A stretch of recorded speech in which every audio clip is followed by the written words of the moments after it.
Welcome, everybody. The highest in me bows to the highest in you. May it be a beautiful day of your life. Welcome to practice. Please sit comfortably.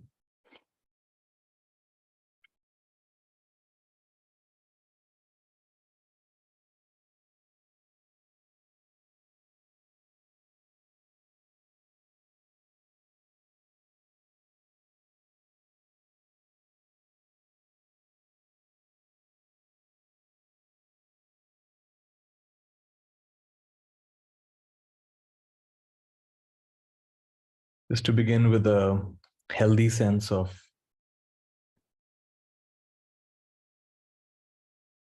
just feeling worthy that you've taken this time and opportunity to connect with yourself in a very wholesome way, to focus on things we don't usually focus on.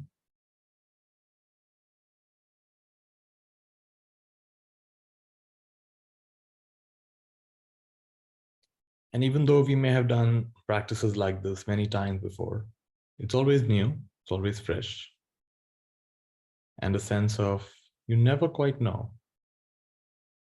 You never quite know what you will experience.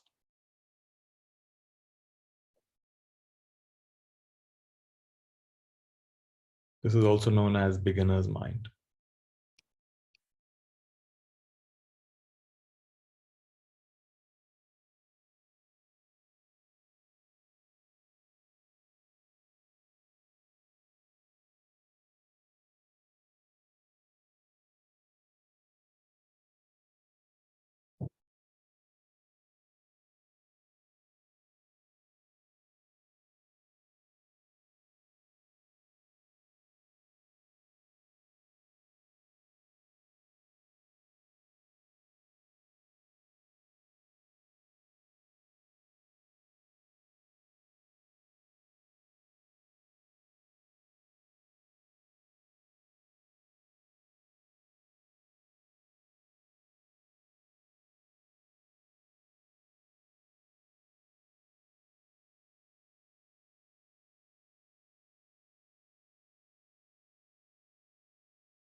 And just let everything settle, like dew precipitates early in the morning on the leaves and on every surface. Just let yourself settle. Let everything just come down and rest. We don't have to go anywhere. There's nothing to achieve here.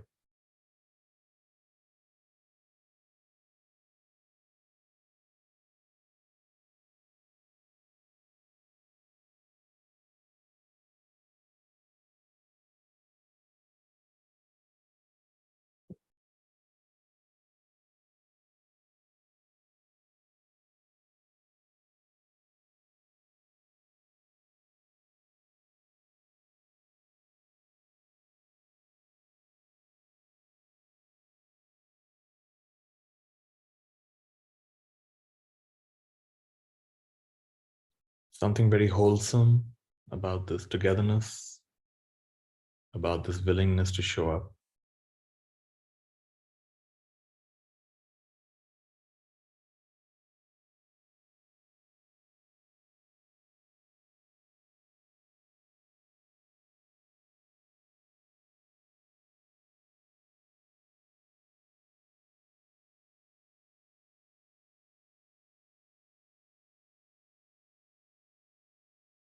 And as things are settling, we make a subtle shift. Usually our attention is on objects, people, happenings, including internal objects. Thoughts are also objects.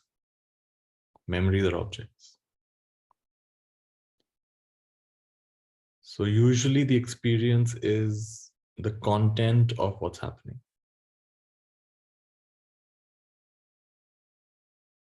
In this moment, I invite you to become aware of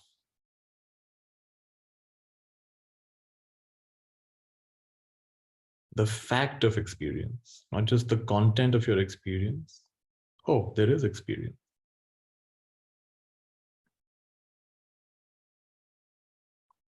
Not just notice things, notice that there is noticing.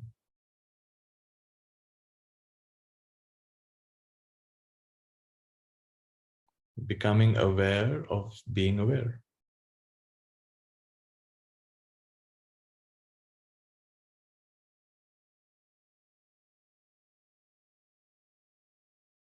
Conscious of being conscious.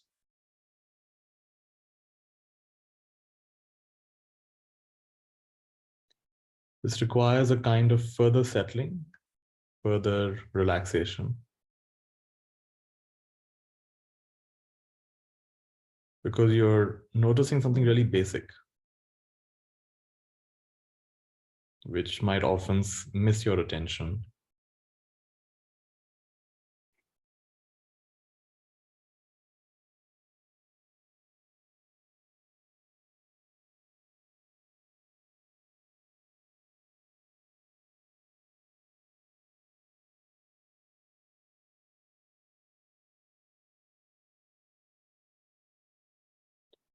And maybe you notice it just for a few seconds, and then you're back to content, thoughts, memories, instructions, wondering how to do something.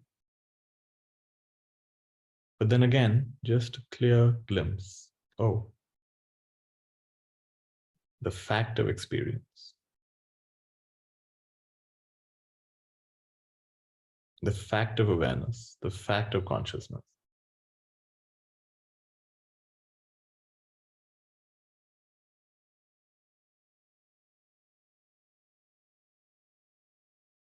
This is the ground on which everything else stands.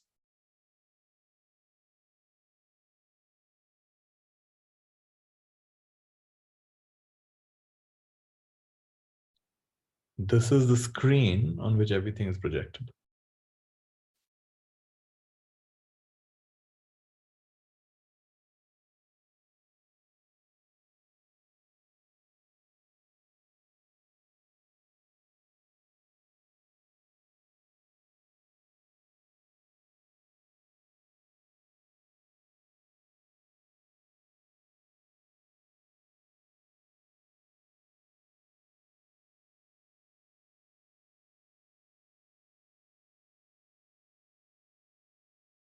It's a very simple pointer.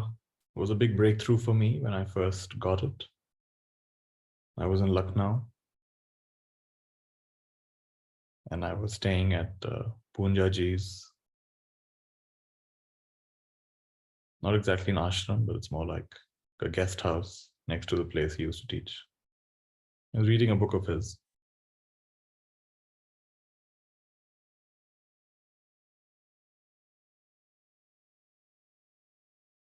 The fact of experience. Notice that noticing is happening. Aware of being aware. Conscious of consciousness.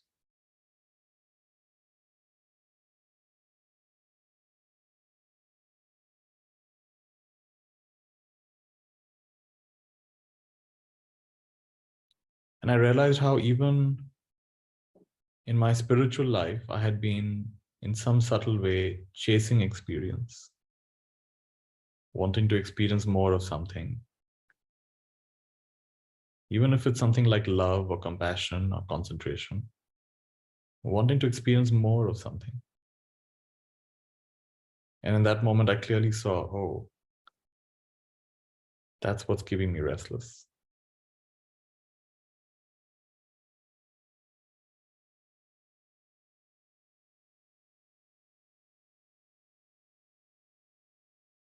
Every time I'm caught up in how my experience should be, internal, external, I'm restless. Every time I notice the fact of experience, it is the way it is.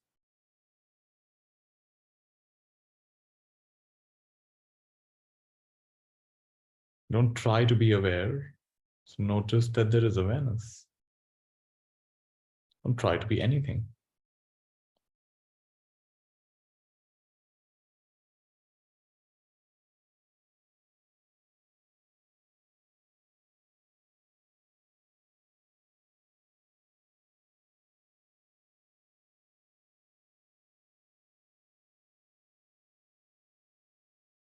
So again and again in different ways, Poonjaji was pointing to this.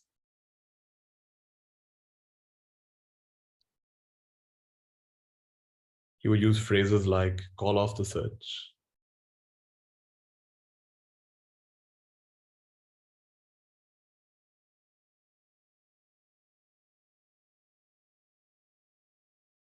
Or he would simply say, stop.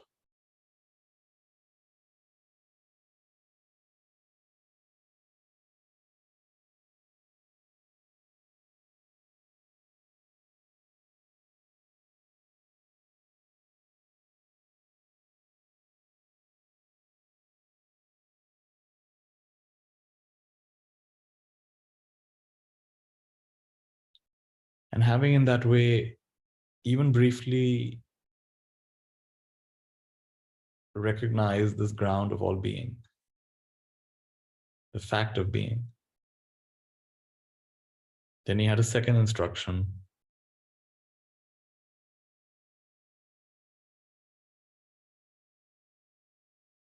Love this.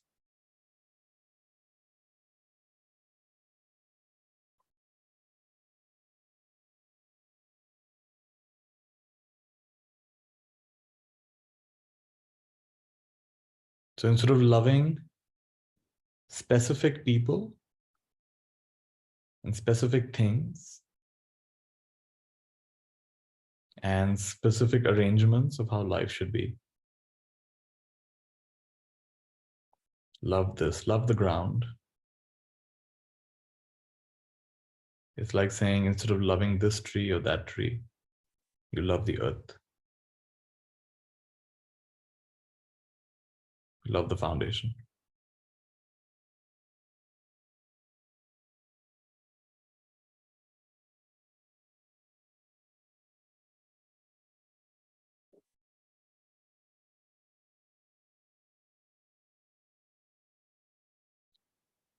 So again and again, notice the fact of experience.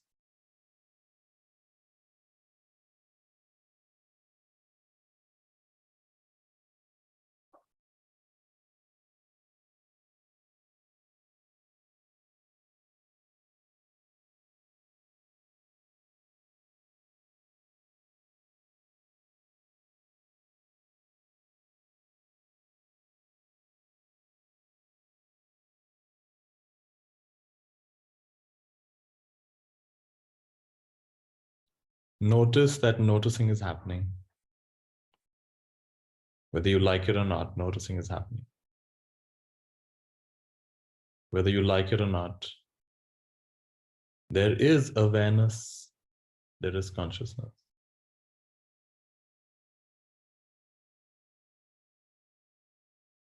There is a certain light that is illuminating various things.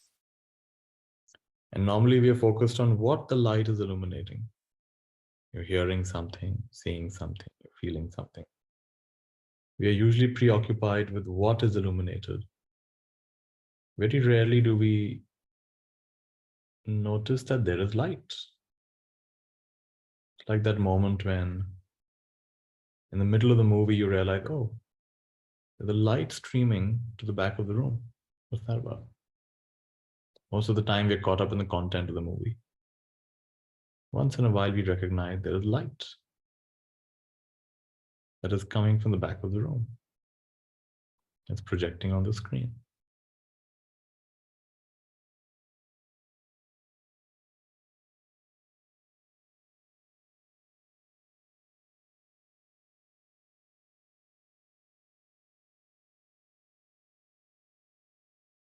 And each moment of this recognition is very complete. You'll notice that for a brief moment you took a break from the neurosis of being a human being.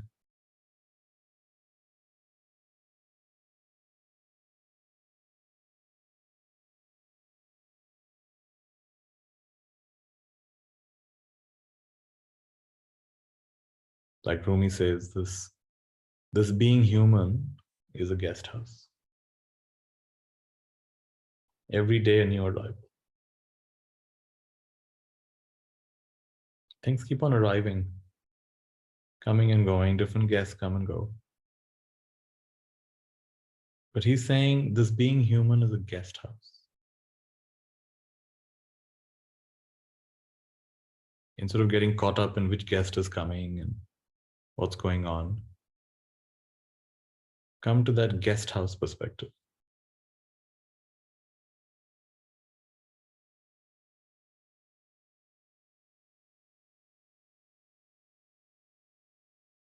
The fact of experience.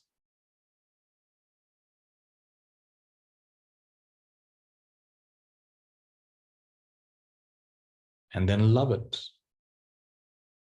To love it is to let it be. You're connected and you're letting it be.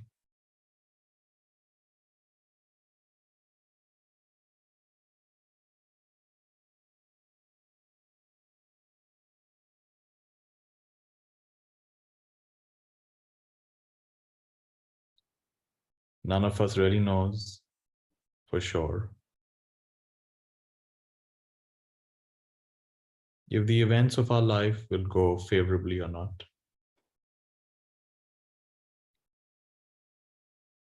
Whether we will like the kind of person we become, choices we make, the results we get from our various endeavors. None of us really knows that. It can be pleasant, it can be unpleasant, favorable, unfavorable.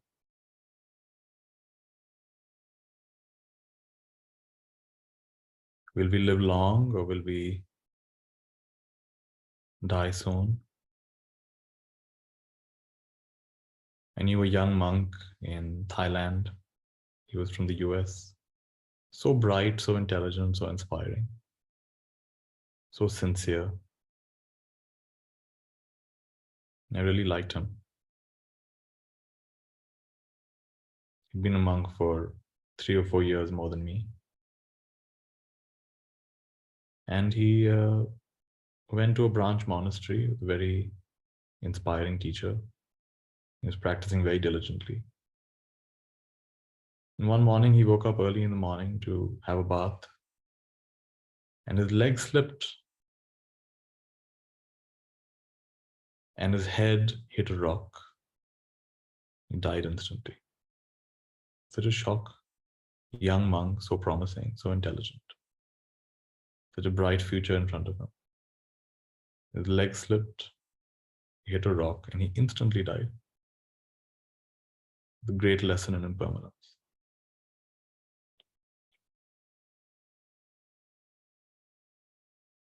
So while one can feel sad, this is the reality. We don't know. Will we live a long time? Will we live a few more days, a few more hours, a few more seconds? But this is auspicious. The fact of experience, not just the quality of experience, the fact of experience.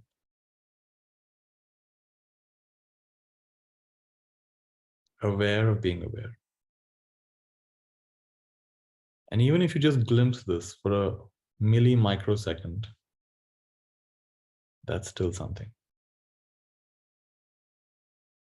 It's glimpse after glimpse.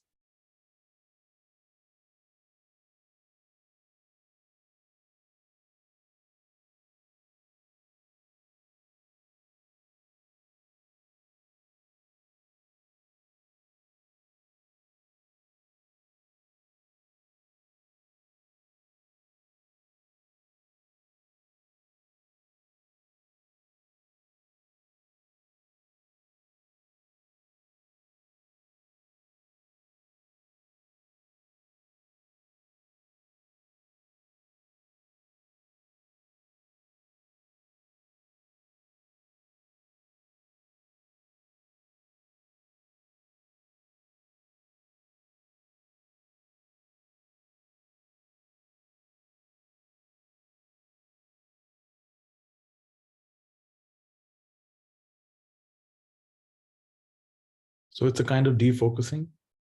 You're defocusing from the content of your experience. So right now you might be in a certain place. You might be in a certain posture, might be in a certain set of clothes, certain state of health, day or night. Defocus from all of that. You might be feeling comfortable or uncomfortable.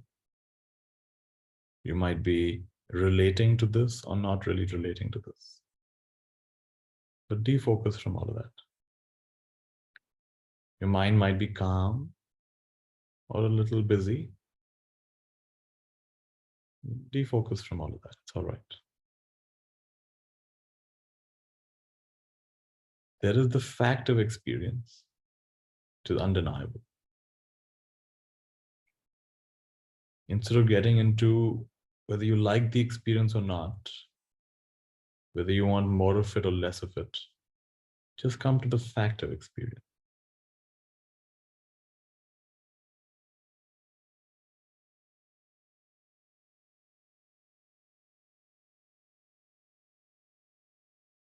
Notice very clearly how there is a constant noticing. Every experience implies some kind of noticing, some kind of awareness, some kind of consciousness. Every experience.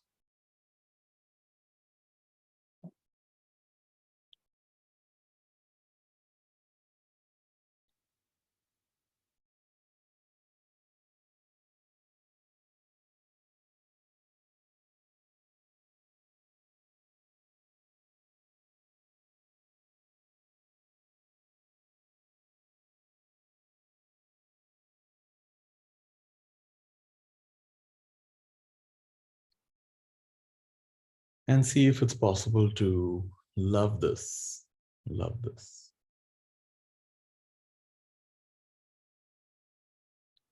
When you love this, you're loving the foundation of everything. What is love? To let be. Why do you let it be? Because it's already there. You don't know why it's there, but it's there.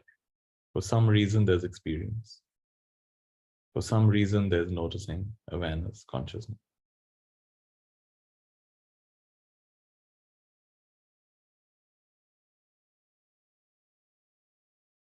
And in a way, love is the opposite of resistance.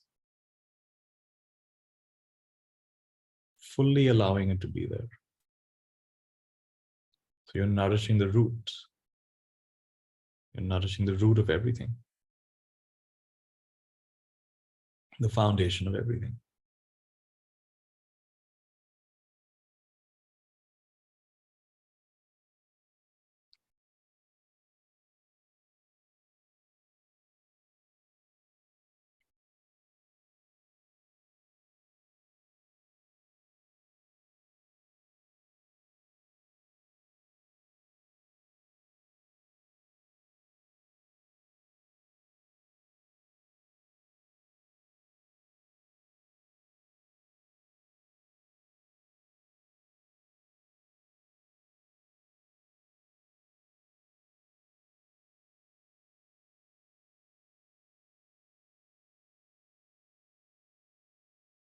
So you're dehypnotizing.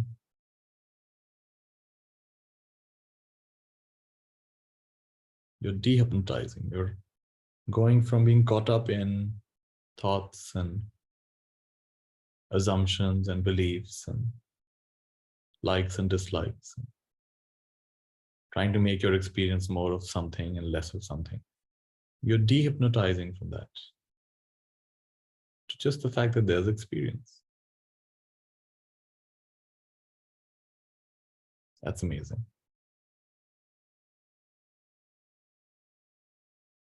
And then if there's any remaining resistance,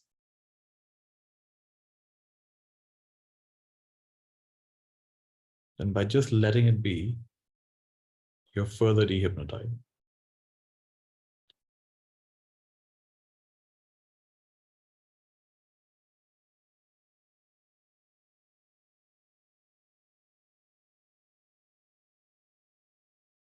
Whatever is left is also experience and is also allowed to just be.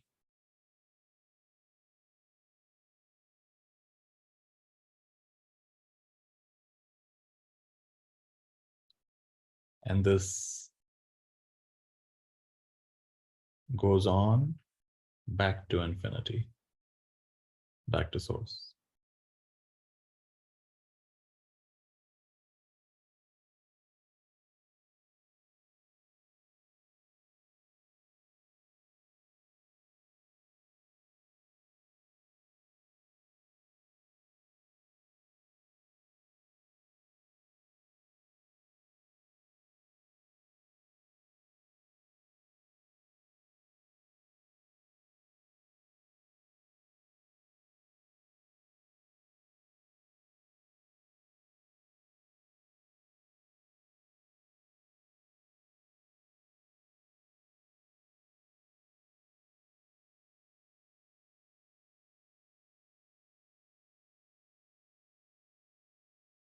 When we say love, we're not implying any kind of feeling. Just letting things be. To love is to let be. Feelings come or don't come, doesn't matter.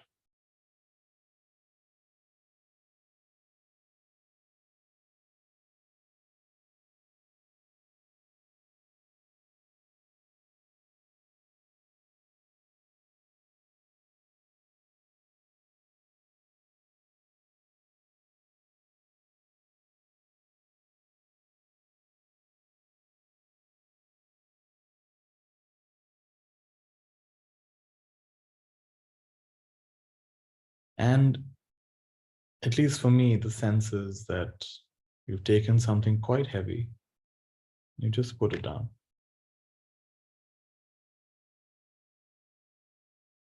It's like a waiter is carrying this big tray with lots and lots of plates, lots and lots of food. And as they bring it to the table where they're serving, they just put it down.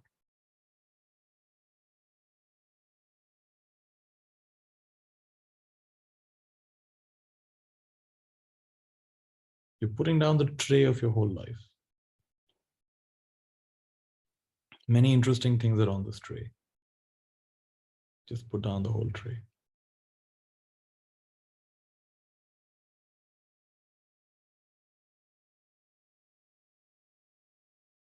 And for a brief moment, you're not hypnotized by what's on the tray. Just set it down.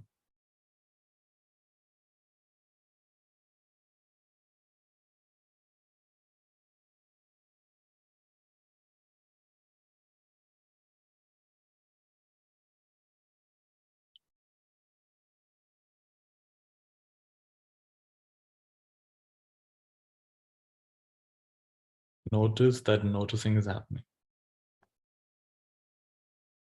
Aware of awareness. The fact of awareness.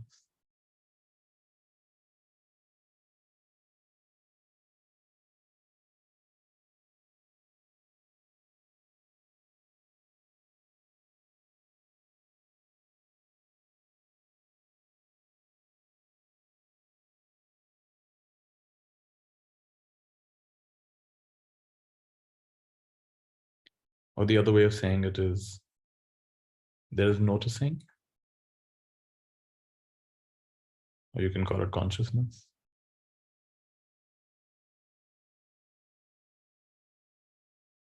And then there is some experience being noticed. You can call it energy, because it's arising and passing, arising and passing.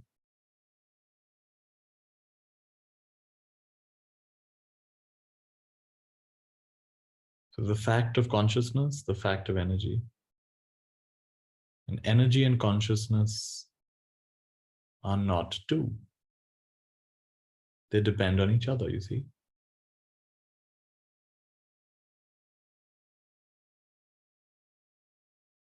Without energy, what would you be conscious of? Consciousness would have no meaning. And without consciousness, How would you know the energy? How would you know the pattern? So they depend on each other, they rely on each other. And if you go looking for a separating line between consciousness and energy, you will struggle to find one.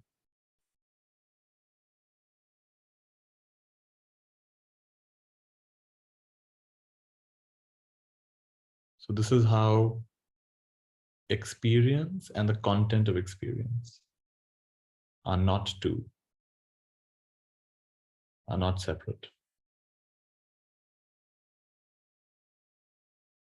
You're encompassing the wholeness of life.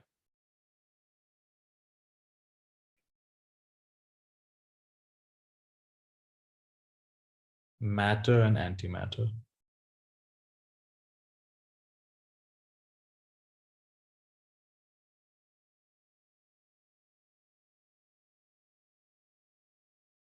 Emptiness and everythingness.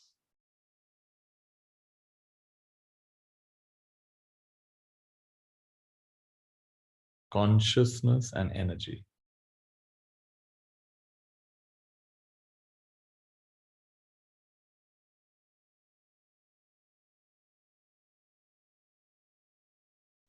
And in a way, we are going from individual conditioning to universal conditioning.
I remember doing these long meditation courses, and sometimes the leg would really start hurting or the back would really start hurting.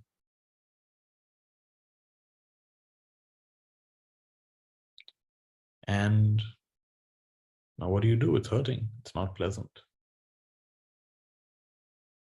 You've got to keep sitting for another 20 minutes, 1 hour, 2 hours.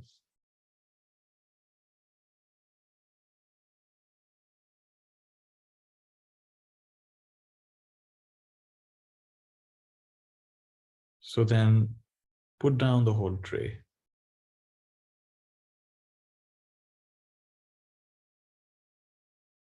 Let the hurting hurt itself. It doesn't have to hurt me. Let the hurting hurt itself. Put down the tray.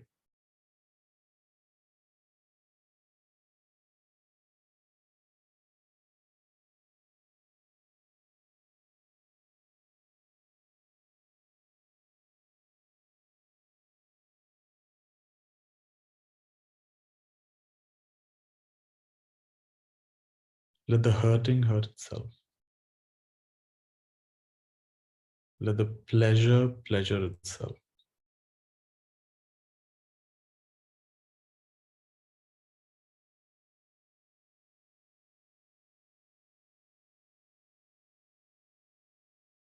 Put down the whole tray. Put down the whole tray of experience.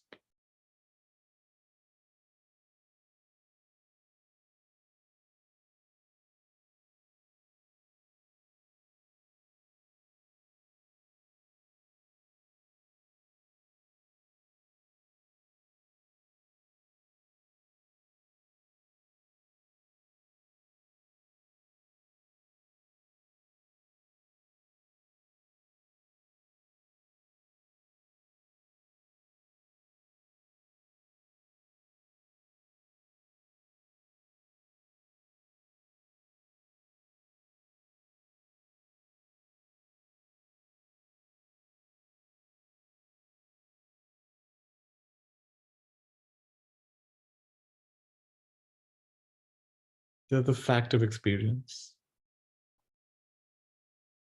Something or the other is there. Thoughts and feelings are there. Sensory experience is there. Memories, perceptions, hopes, desires. Something or the other keeps getting projected. But for once we are looking at the screen, we're defocusing from what specifically is arising to the fact that it is arising. The fact of experience, not the content of experience.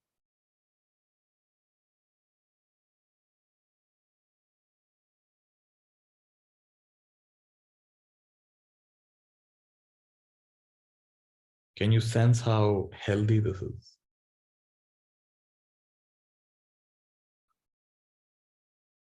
Can you sense how it's an essential part of mental health? Much neglected part of mental health. The foundation of all health.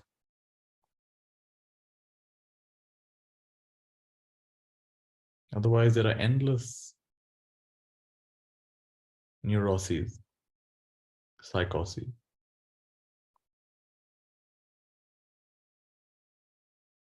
Because we are I making, my making, and then projecting that into how others should be, life should be, world should be.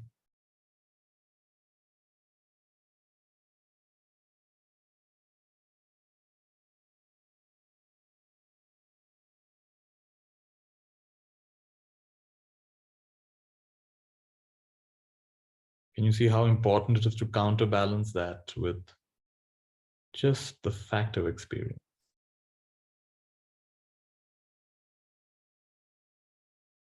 Defocusing.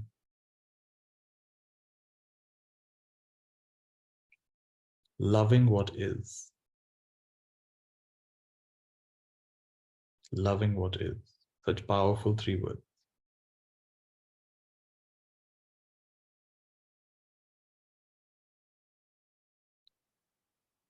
Put down the whole tray.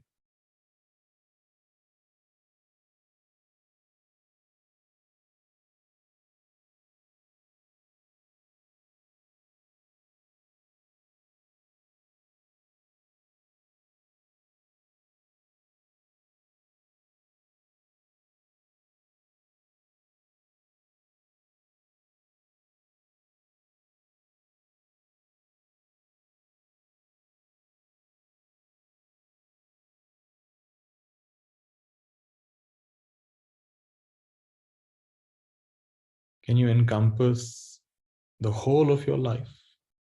The whole of what you know and don't know. The whole of your life. And put it down. Just for a few micro moments, don't try to manipulate it, influence it, change it, improve it. Just put it all down.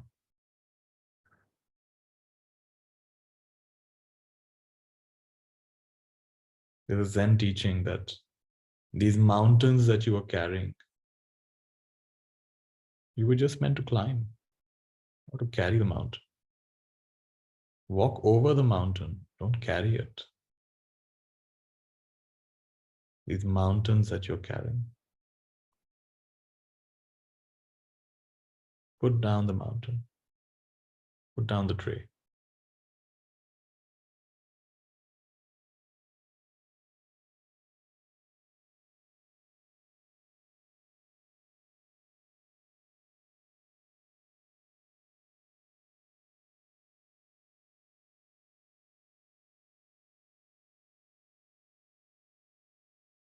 There is experience, and you can love it, which means you can let it be exactly the way it is.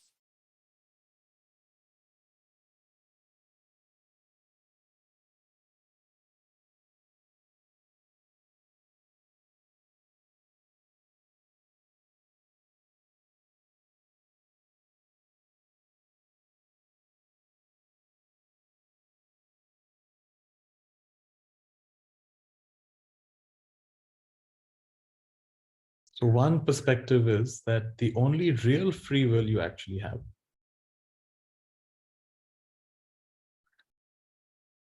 is to shift from the content of experience to the fact of experience.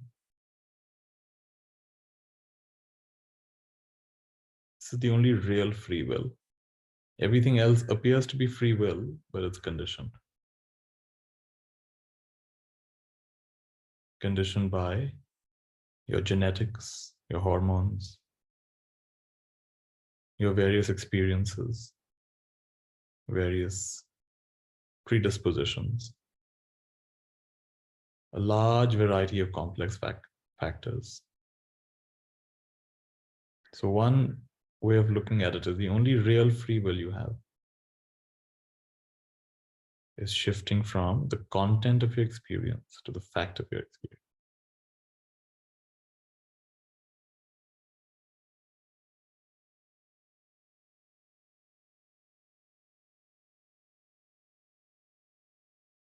From you experiencing things to letting things experience themselves. Put down the tray.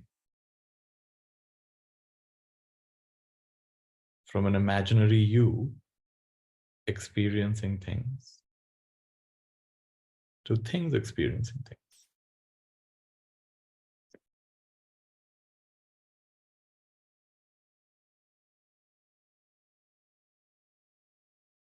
From imagining you're the dreamer of this dream to recognizing it's a dream without a dreamer. It's a dream without a dreamer.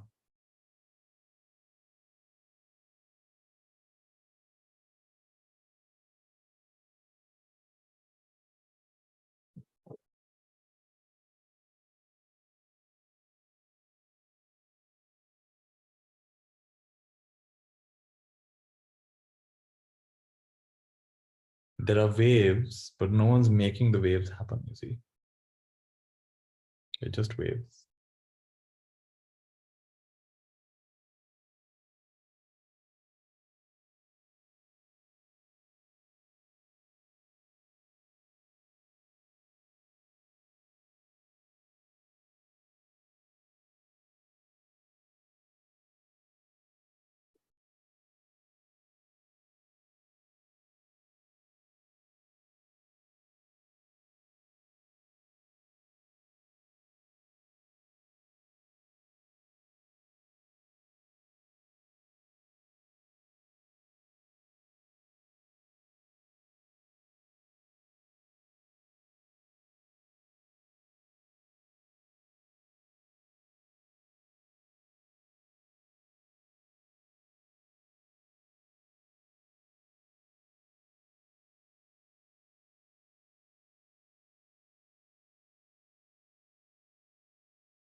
So the only real free will is shifting from I am living life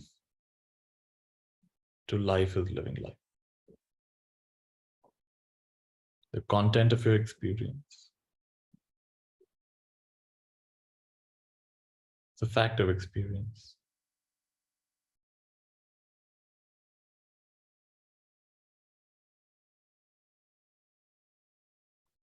Content of experience. To contentment of experience. Which means to let be. Loving what is. It is as it is. Yatha bhut jnana dasanam.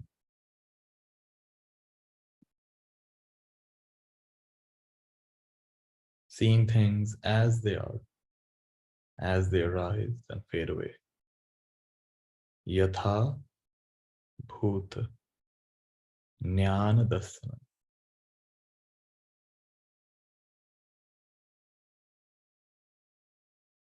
Yatharth is like thisness, suchness.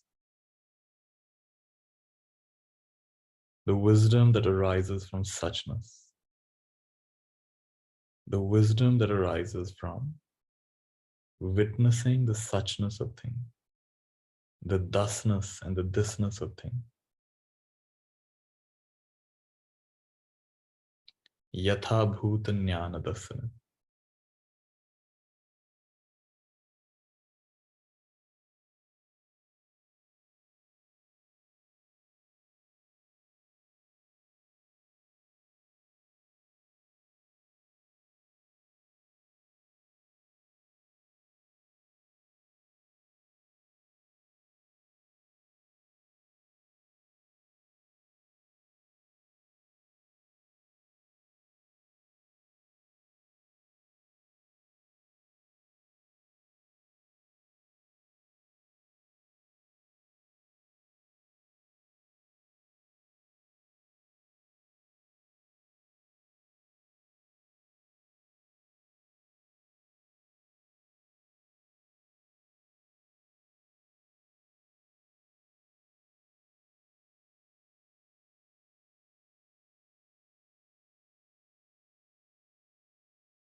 I will recite one of my favorite sutras, the Bhaddekaratta Suttam. It's very relevant to our practice today.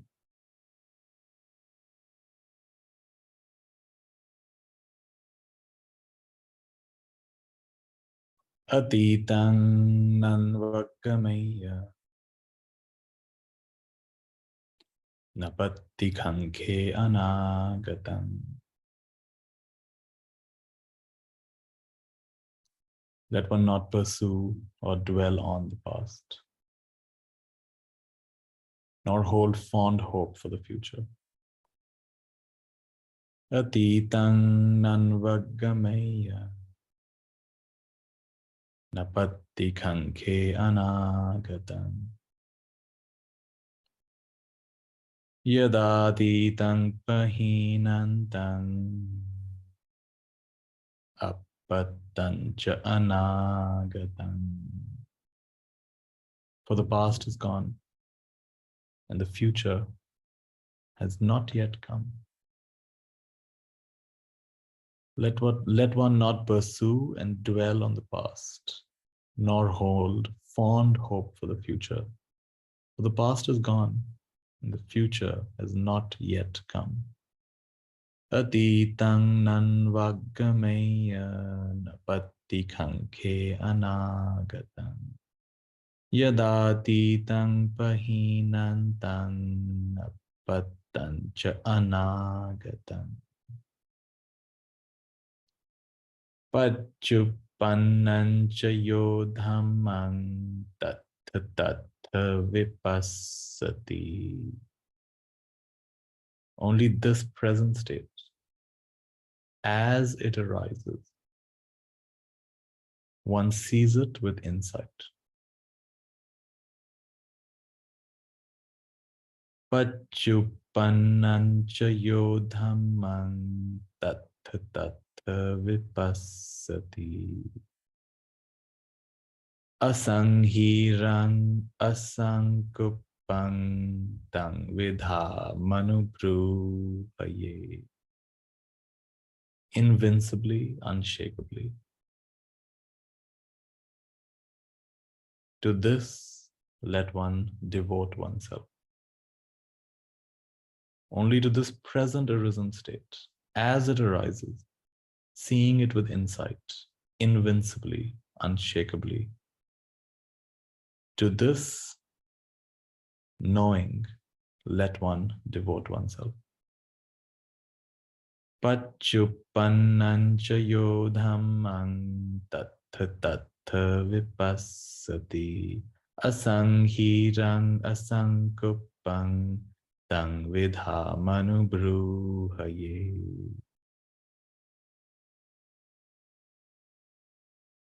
Ajjeva kichang atapang ko janya maranang suve. Nahino sangarantena mahasenena machuna.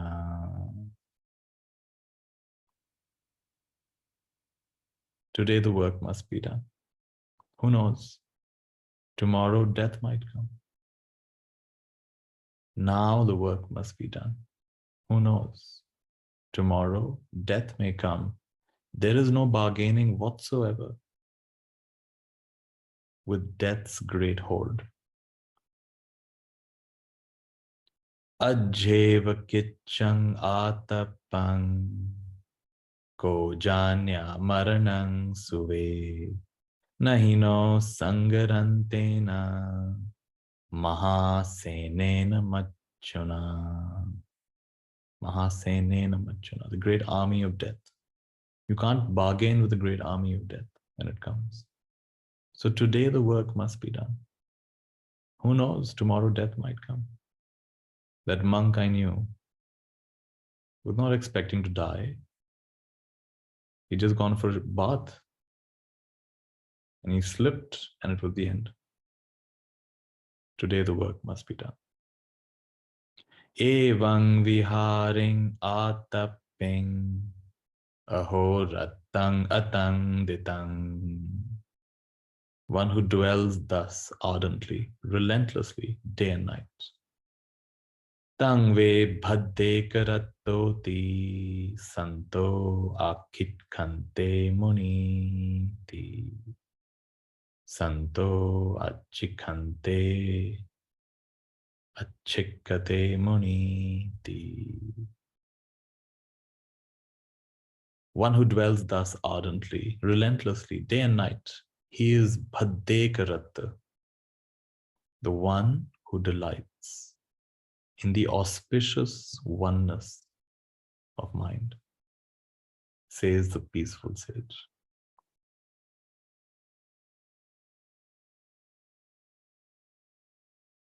Atitang nanvagameya. Let one not pursue or dwell on the past. Napatti khanke anagatam. Nor hold fond hope for the future. Yadatitang pahinantang. For the past is gone. Appattancha anagatam. And the future has not yet come. Pachupannancha yodhamang. Only this presently arisen state. Tattha vipassati. As it arises, one sees with insight. Asanghirang asankupang. Invincibly, unshakably. Tang vidha manubru haye. Having known that, let one devote oneself to it. Ajjeva kitchang atapang. Today the work must be done. Ko janya maranang suve. Who knows, tomorrow death might come. Nahino sangarantena. There is no bargaining whatsoever. Mahasenena machuna. The great army of death. Evang viharing ataping. One who dwells thus ardently. Ahoratang atang ditang. Relentlessly, day and night. Tangve bhaddekarattoti. He is bhaddekaratta, the one who delights in the auspicious oneness of mind. Santo akhichate muniti. Thus says the peaceful sage, which is the Buddha.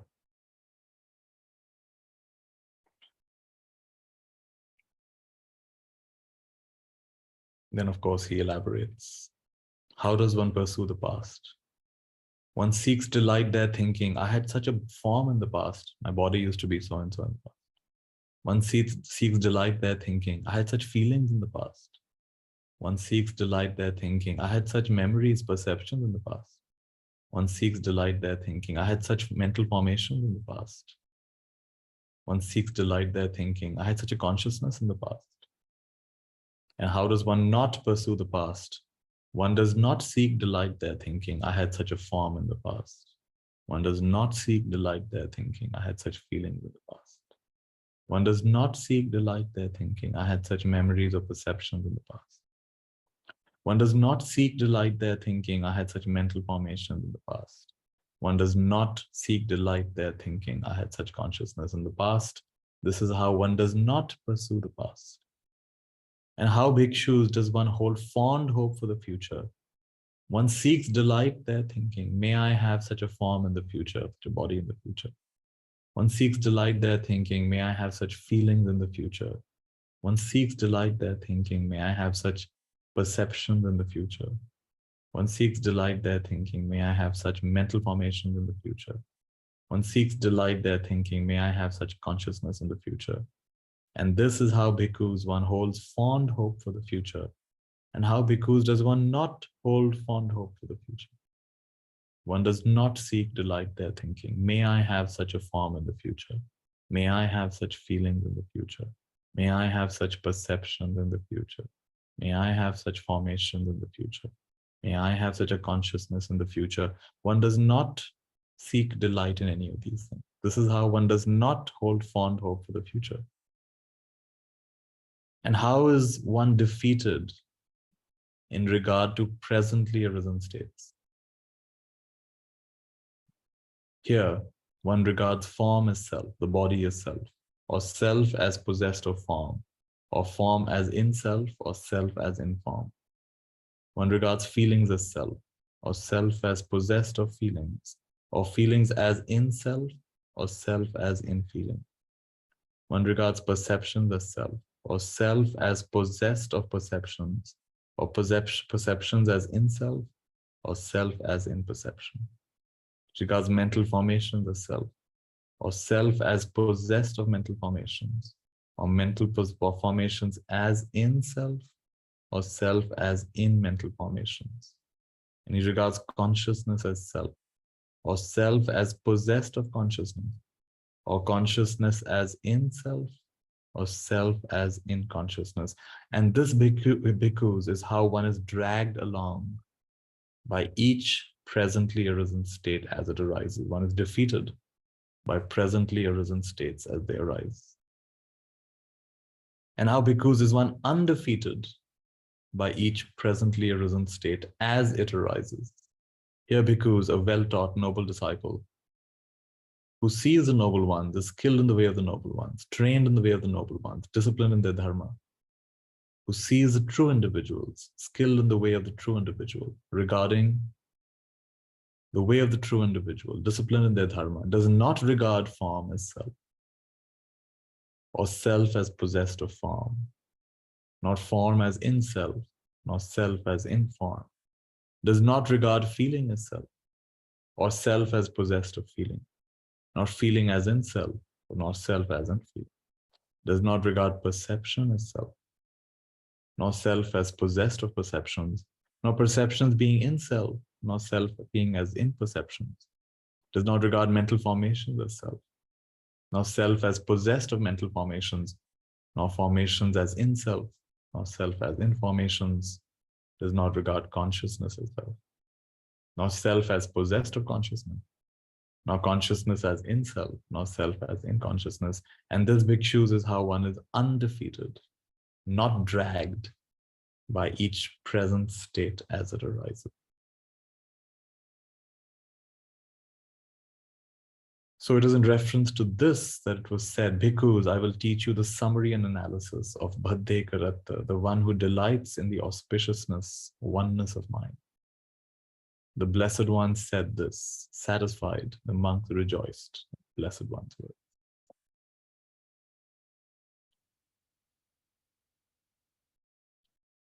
Atitang nanvagameya napatti kankhe anagatam yadatītaṃ pahinantam appattam ca anagatam pacchupannam ca yo dhammam tattha tattha vipassati asanghirang asankuppam tang vidha manubhruvaya ajjeva kiccang atappam ko janya maranam sube Nahino sangarantena mahasenena machuna evang viharing ataping ahoratang atangditam tang ve bhadde karattoti santo akhichitte muniti.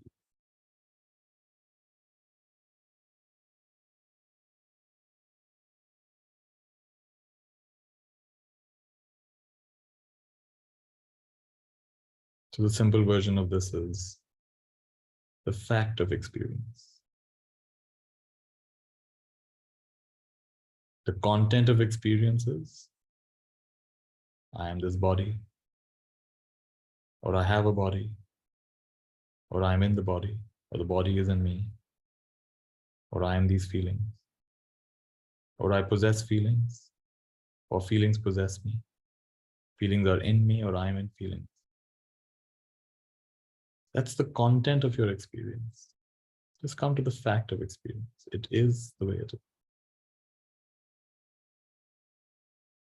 Not tomorrow, not day after, right now.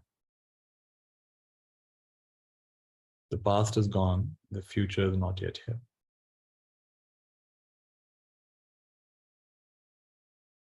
Put down the tray.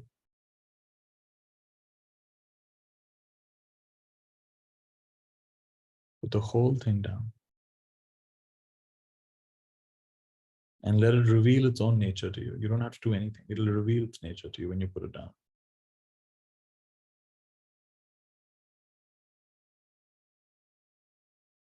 And the image I get when I put it down is of a fish that's been removed from the ocean and put on the boat. The fish doesn't like it. Starts to tremble, starts to flutter.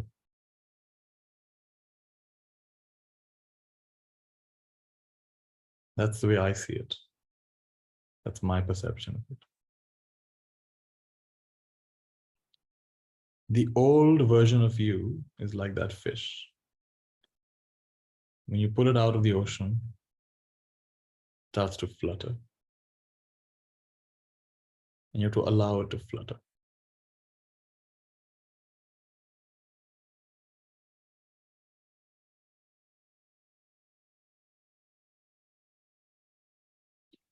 And it'll flutter, flutter, flutter until it doesn't. So all this flapping about will happen. This restlessness will happen. You get wanting to go back into that old conditioned state. You don't want to put things down. You want to jump back into the ocean, jump back into interacting with your experience, wanting more of this and less of that. That's what we are used to.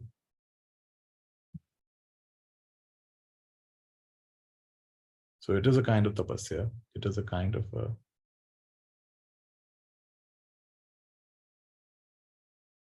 like you're depriving yourself of some kind of oxygen in some sense.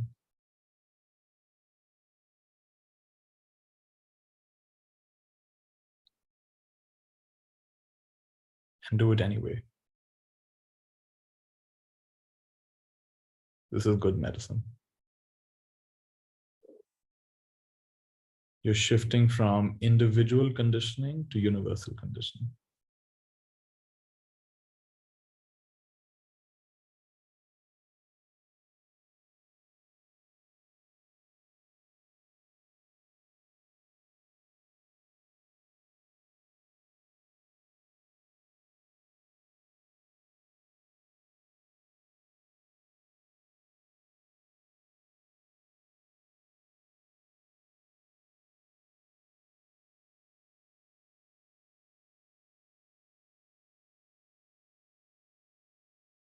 St. Francis of Assisi says, we must die to the old self to be born to the true self.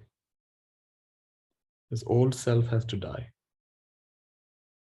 And it dies by our lack of interest.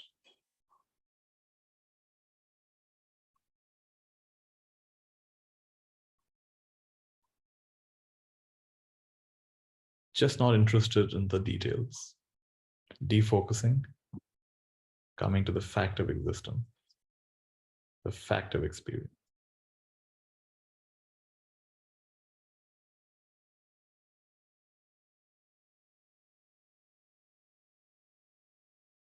And everything comes to its own equilibrium. It always was an equilibrium.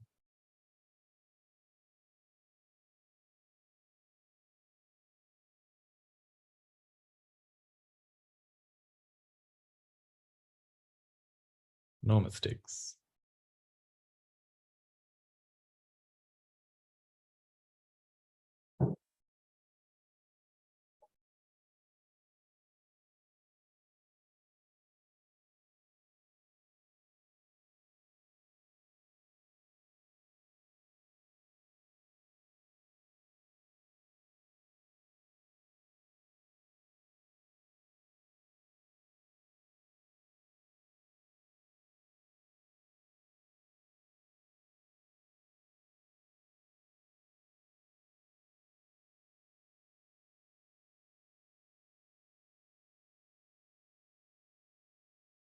Even one time in your life,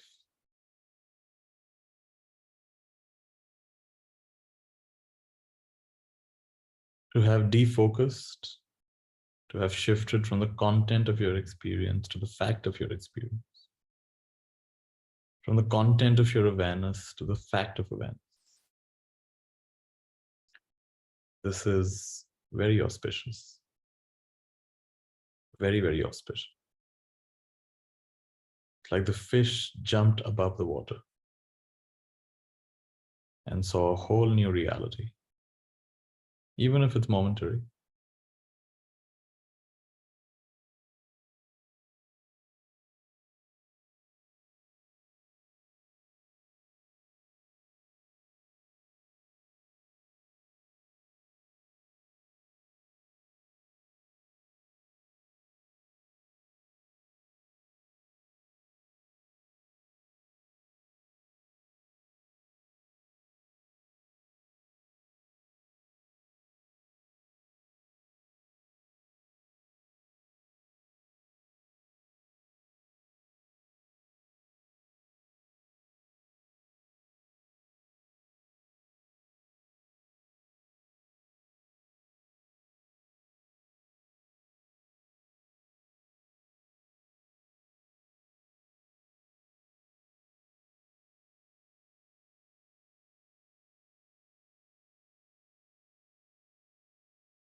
Very nice. You want to take a few deep breaths, you can.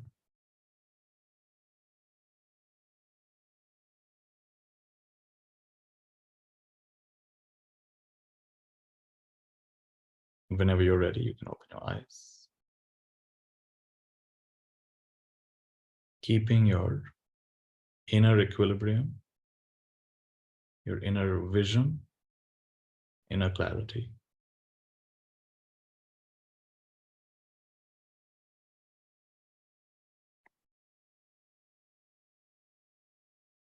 Knowing that this is always available to you.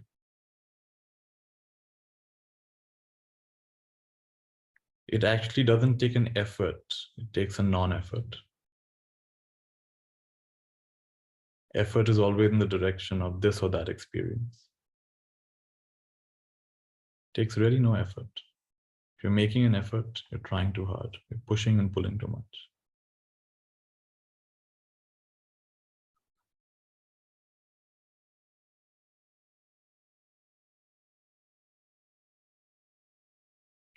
It's a non-effort.